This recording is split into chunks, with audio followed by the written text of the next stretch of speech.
एक बार बहुत उधार लेके भेजा अपने बच्चे को, नहीं आ पाया।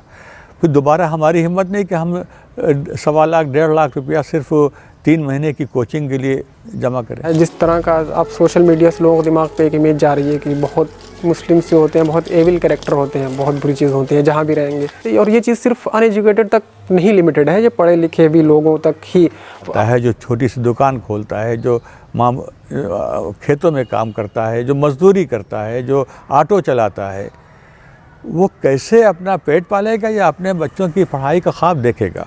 अब पिछले 7-8 सालों में और ज़्यादा कि ये है मुस्लिम्स जो है बहुत बुरी चीज़ होते हैं, तो लोग हमसे डिस्टेंस बनाना चाह रहे हैं, लोग दूरी बनाना चाह रहे हैं। तो और ये बात तो मैं 100% श्योरिटी के साथ कह सकता हूँ, जॉब में इसका फ़र्क तो पड़ेगा ही पड़ेगा।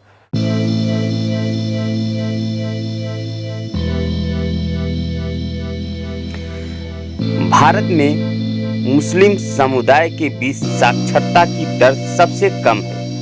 आंकड़े बताते हैं कि मुसलमान शिक्षा के क्षेत्र में भी हाशिए पर है और उनकी हालात अनुसूचित जाति जनजाति से भी बदतर है।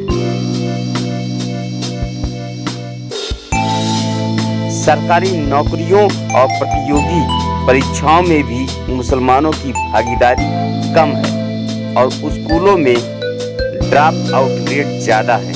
और जिन लोगों ने किसी तरह मेहनत करके IIT, IIM जैसे शिक्षण संस्थान, सरकारी नौकरियों, पुलिस और हर जगह मुसलमानों की हिस्सेदारी कम देखी गई है।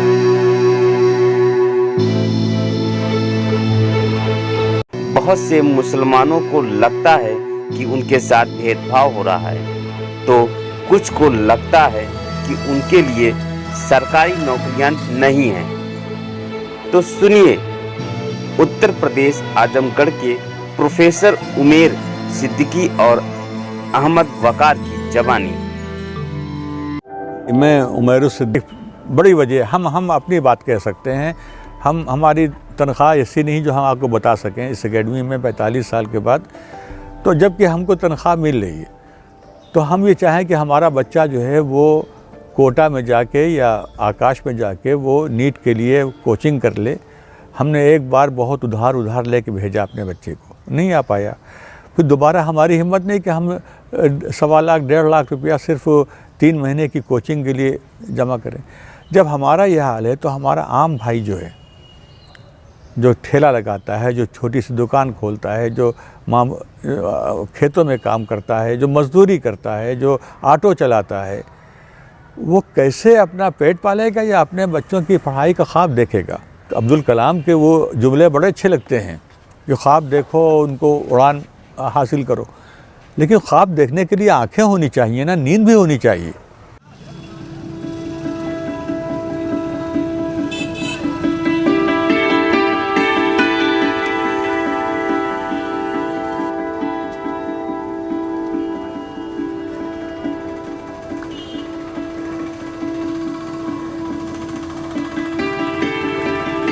चंद लोग हैं हमारे यहाँ जिनके पास पैसा है, उन्हीं के नाम आते हैं कि वो 2 लड़के IAS में आ गए, 3 लड़के उसमें आ गए। वो 2-3 से कौम का अंदाज़ा नहीं होता है। तो ये सबसे आसान बात है कि ड्रॉप आउट इसलिए होता है कि कुछ तो पढ़ा देते हैं कुछ देर तक, आगे जहाँ पैसे का खर्च बढ़ा, मालूम हुआ कि वो भैया घर आ जाओ।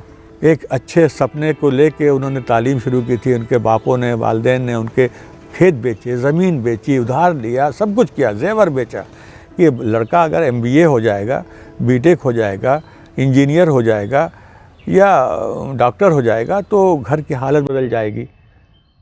सब सारे सपने जो हैं वो प्लेटफार्म पे जो है बहते हुए दिखाई दे रहे हैं। एक तो जो हमारा हुकूमत का तबका है उसको अपनी सोच कहीं ना कहीं बदलना होगी, एक वो नंबर 1 है।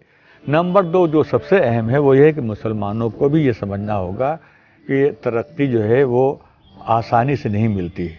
अपनी हालत में सुधार लाना है तो उनको 200% मेहनत करना पड़ेगी। हमको अपने बच्चों को एक अच्छे स्टूडेंट की शक्ल में देखने की आदत डालनी चाहिए। हमारे बच्चे जब तक कि इस लाइन पे नहीं आएंगे उस वक्त तक हम नहीं समझते कि हालात बदलेंगे। तो आप समझो कि ज़िंदगी मुकाबले का दूसरा नाम है और ये भूल जाओ कि कोई हमारे साथ भेदभाव कर रहा है। ये वक्ती चीज़ें होती हो सकता है कि आज भेदभाव हो रहा है, कल का दिन ऐसा आए जो भेदभाव ये ख़त्म हो जाए। तो आप अपनी बुनियाद तो मजबूत किए रहो। अगर आप चाहें कि हम इस पार्टी में जाके उस पार्टी में जाके हमारी किस्मत बदल जाएगी, तो ये हमारे लिए धोखा है। मेरा नाम अहमद वक़ार है। मैंने जामिया मिल्लिया इस्लामिया से MSc कर रखी है और मैं आज़मगढ़ के संजरपुर गांव से हूँ। ये जो देख रहे हैं आप, ये मेरा कमरा है, ये मेरा लैपटॉप है जहाँ मैं फ्रीलांसिंग करता हूँ कुछ अपनी लिविंग के लिए, और मैं यहीं बैठकर किताबें देख रहे होंगे। मैं यहाँ अपनी जॉब की तैयारी भी कर रहा हूँ। और ये जो कमरा है, ये आप देख रहे होंगे, थोड़ा सा इस वक्त केओस है इस रूम में, क्योंकि मेरे घर कंस्ट्रक्शन चल रहा है, उसके लिए मैं माफ़ी चाहता हूँ। मेरी उम्र है अभी 25 ईयर्स और मेरा करियर गोल था वो मुझे PhD रिसर्च में जाना था, चाहे किसी सरकारी इंस्टीट्यूट, सरकारी मीन की DRDO में इलेक्ट्रॉनिक्स वालों के लिए जॉब होती है, वहाँ मैं ट्राई कर रहा हूँ।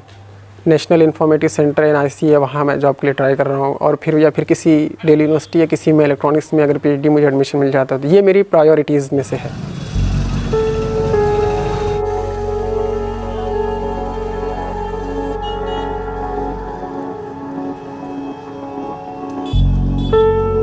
यहाँ पर जॉब नहीं है। हमारा जो डिस्ट्रिक्ट है वो थोड़ा सा बहुत अंडर डेवलप्ड है। अंडर डेवलप्ड होने की वजह से हमें जो है यहाँ पे तो अपॉर्चुनिटीज़ किसी के लिए नहीं है। मेट्रो सिटीज़ में जाना पड़ता है, चाहे दिल्ली हो गया, बेंगलोर हो गया, चेन्नई हो गया, फिर मुंबई हो गया ख़ास तौर पे। तो वहाँ पे जाके सबसे पहली उन्हें जो परेशानी होती है वो रहने की होती है।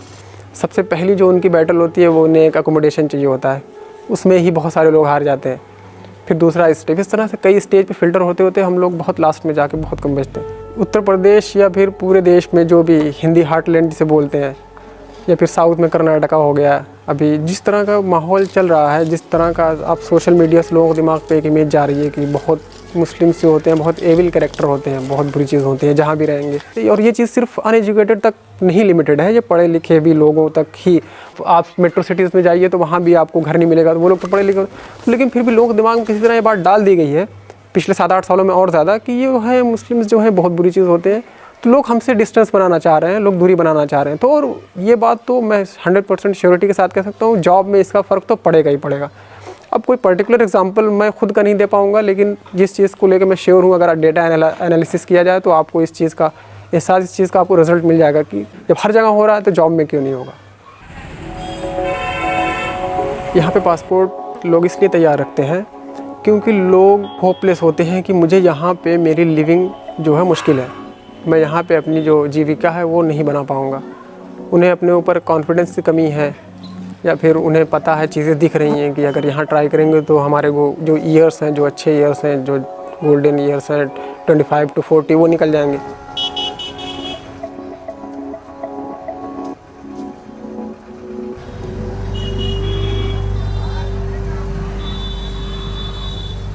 मुसलमानों को ये तो है कि मुसलमानों को अपने अंदर झांकने की ज़रूरत है। थोड़ा सा इग्नोरेंस तो हुआ है यहाँ पे पूरे डिस्ट्रिक्ट में। वो पढ़ाई का ट्रेंड ही नहीं बन पाया है, लोगों को दिमाग में आते ही नहीं कि ये भी एक करियर का ऑप्शन है। लोगों के दिमाग में किसी तरह एक जो है ये बात घुस चुकी है कि ये हमारे लिए नहीं है, जॉब्स, सरकारी जॉब्स हमारे लिए नहीं है। उनके दिमाग में किस वजह से आई, पीछे के क्या हालात थे, उतनी बारीकी पे मैं नहीं बता सकता, लेकिन ये चीज़ है लोगों के दिमाग में कि मतलब हमारे लिए नहीं है ये चीज़। किसी भी फील्ड में, अब सरकारी जॉब में तो हिंदुस्तान में तो आपको पता ही है डेटा कि हिंदुस्तान में मुसलमान हार्डली किसी फील्ड में 4-5% होंगे, तो बहुत ज़्यादा 4-5%। ये बहुत एमिनेंट जॉब्स हैं, IAS हो गई, ये सब में तो इसमें 1.2 या 2% ही के करीब है। जो भी इंडिया की जो टॉप क्लास जॉब है उसमें तो मुसलमान नेग्लिजिबल हैं। तो इसमें कोई दो राय नहीं कि मुसलमान नहीं उतनी उस लेवल के नहीं पढ़े लिखे जितने होने चाहिए, लेकिन इसका मतलब ये नहीं कि आप 90% ड्रेस्टिक रेट से आप बिल्कुल कम हो जाए। अगर हमारे पास पॉपुलेशन 15% है तो रिप्रेजेंटेशन 8-9-10% तो होना चाहिए, और नहीं तो सरकार को उसके लिए कुछ करना चाहिए, क्योंकि इतनी बड़ी कम्युनिटी है। अगर उसको आप मेन स्ट्रीम में आप देश के साथ नहीं लेके चलेंगे तो फिर देश भी पीछे जाएगा उससे।